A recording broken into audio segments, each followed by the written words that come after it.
Hey, it's Sammy on July 18th. We took 6 trades today. It was a big day, 4,224 pips. Let's take a dive into our first trade and check it out. This is our first trade going short off of the red news. You can see that giant wick with that red bar.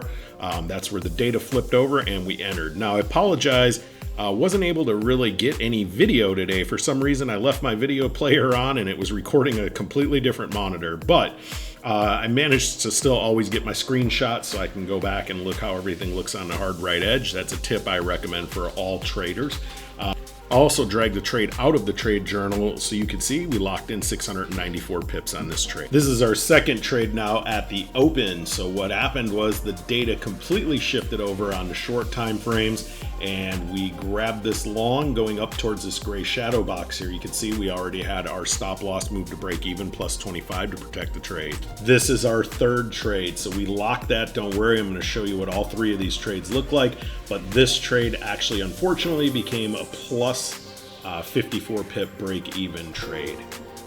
So this is right after that break even trade. We re-entered the market because we had really good data starting to pop across all the time frames with volatility breaks. So we were going long again right up here and we locked in 742 pips on that second trade, plus 54 on the third, and 800 on this trade. We're going to jump in and drag those all out of the trade journal and post them on the chart. So we had that short going into the open to the left that we can't really see on this chart, but from the open forward, these are those three trades. We had plus 742, we had that break even trade, then we had that next pop.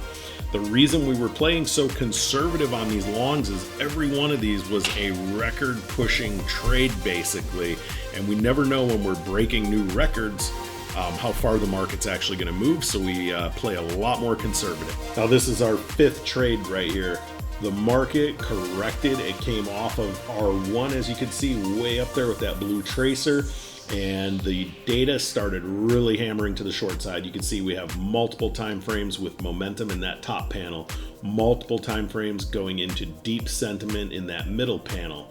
And we are actually going in this trade and hitting S1, pushing a new low of the day. Now this is our sixth and final trade for the day. This thing kept going more and more and more. All we were trying to do on this trade was get back down to that low tracer made from our previous trade. So as you can see, once the data fired, we had multiple time frames pushing momentum, multiple time frames deep in sentiment in that middle panel, and then we had 2 volatility breaks we were taking advantage of. So we were really flying here on this trade. So we dragged the trades out of the trade journal so you could see them on the chart after the screenshot.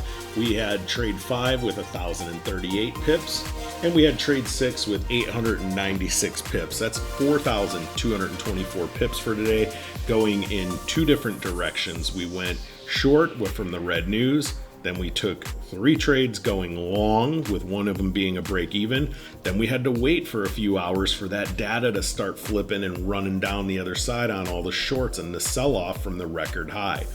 If you want to learn how to use this data to take these giant winning days, just book a call. We'll walk you through the process.